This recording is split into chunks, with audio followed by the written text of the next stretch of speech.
নমস্কার দর্শক বন্ধুরা, সুস্বাগতম অন্নপূর্ণা হেসেলে।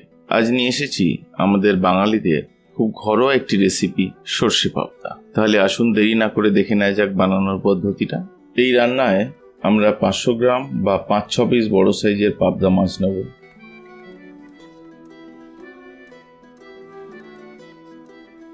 আর নেব নুন, কাঁচা লঙ্কা, টমেটো, ঝাল গুঁড়ো লঙ্কা, হলুদ গুঁড়ো আর কালো জিরে। এছাড়া পোস্ত লাগবে। মিডিয়াম সাইজের একটা টমেটোকে আমরা পেস্ট করে নেব। আর অবশ্যই লাগছে সর্ষে। এবার বড় চামচে 3 চামচ সর্ষে, 2 চা চামচ পোস্ত আর 2টো কাঁচা লঙ্কার একটা মিহি পেস্ট বানিয়ে নেব। আপনারা মিক্সি বা শিলনোড়া যেটা খুশি ব্যবহার করতে পারেন। এবার মাছগুলোকে একটু নুন, হলুদ আর সামান্য সর্ষের তেল দিয়ে ভালো করে মাখিয়ে নেব।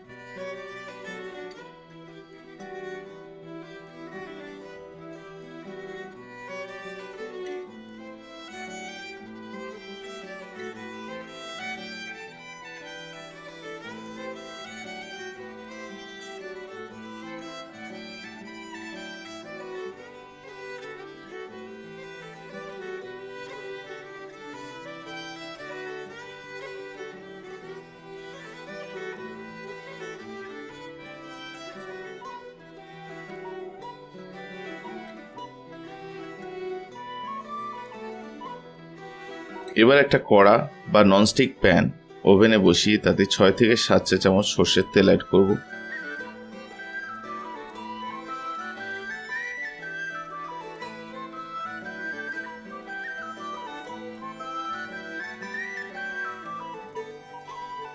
তেলটা প্রপারলি গরম হয়ে এলে আমরা গরম তেলে এক এক করে মাছগুলো ছাড়তে থাকবো। মাছগুলোকে হালকা করে ফ্রাই করতে হবে আমাদের। পাবদা মাছ কিন্তু খুব ডেলিকেট বা সফট হয়, তাই তেল ঠিকঠাক মতো গরম হলে তবেই মাছগুলো আমরা কড়াতে ছাড়বো। না হলে মাছগুলো কড়াতে আটকে যাবে এবং মাছগুলো ভেঙেও যেতে পারে।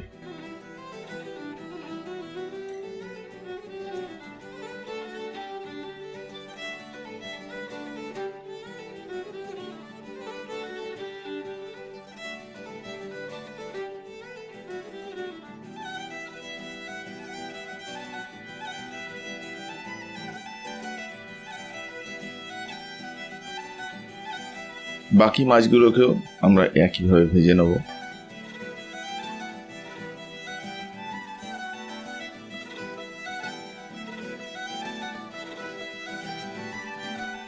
আমাদের সবকটা মাছ ভাজা হয়ে গেল।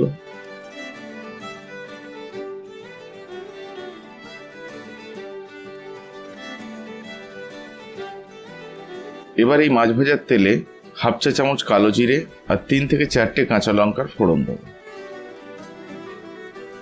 ফোড়নটাকে একটু নেড়েচেড়ে ভেজে নেব। একটু পরেই কাঁচা লঙ্কা আর কালো জিরের একটা সুন্দর গন্ধ বেরোবে। তখন ওভেনের আঁচটাকে আমরা একদম কম করে 1/2 চা চামচ হলুদ গুঁড়ো আর 1 চা চামচ ঝাল গুঁড়ো লঙ্কা তেলেতে দিয়ে একটু নেড়েচেড়ে ভেজে নেব। খেয়াল রাখতে হবে হলুদ গুঁড়ো বা গুঁড়ো লঙ্কাটা পুড়ে না যায়। এবার আগের থেকে করে রাখা টমেটো পেস্টটাকে আমরা কড়াই ঢেলে দেবো এবং মিডিয়াম হিটে টমেটো পেস্টটাকে 2 মিনিটের জন্য রান্না হতে দেবো।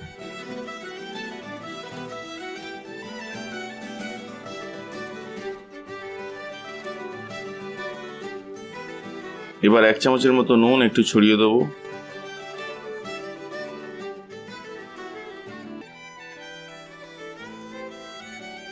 আর ভালো করে কষতে থাকবো।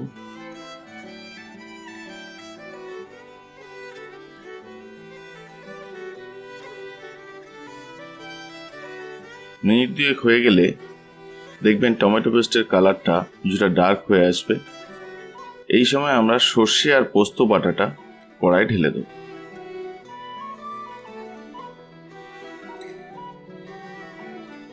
তারপর ভালোভাবে নেড়ে চেড়ে কষতে থাকবো।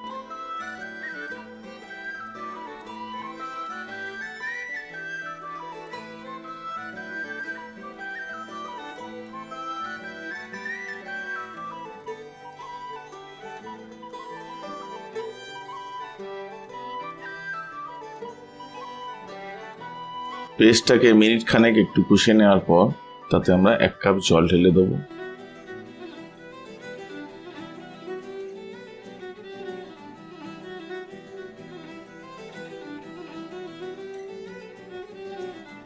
আর মিনিট 2 জন্য হাই ফ্লেমে একটু ফুটতে দেবো।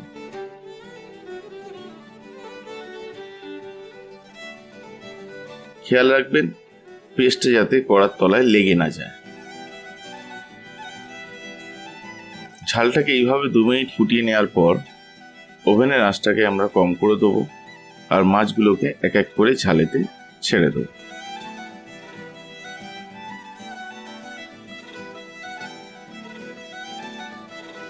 তারপর স্বাদ মতো নুন আমরা ঝালেতে ছড়িয়ে দেবো।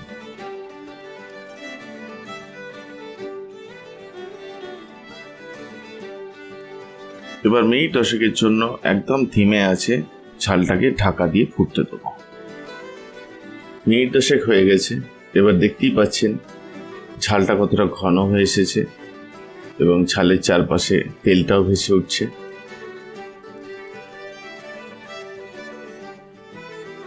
ফাইনালি একটু নুনটা চেক করে যদি নুন লাগে প্রয়োজন মতো একটু নুন ছড়িয়ে দেবো।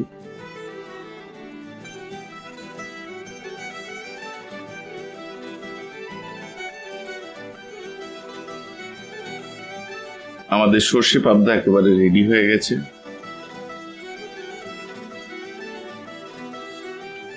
কি খুব সহজ না রেসিপিটা? তাহলে বানিয়ে দেখুন বাড়িতে। যদিও আমাদের পাকা গৃহিণীদের এই রেসিপিটি শেখানোর প্রয়োজন পড়ে না, তাই এই ছোট্ট রেসিপিটি রইল আমাদের বিগিনার্স বন্ধুদের জন্য। আশা করি ভিডিওটা আপনাদের ভালো লেগেছে। ভালো লেগে থাকলে লাইক অ্যান্ড সাবস্ক্রাইব বাটনে একটা নক করে দেবেন। নমস্কার, আবার দেখা হচ্ছে পরের ভিডিওতে।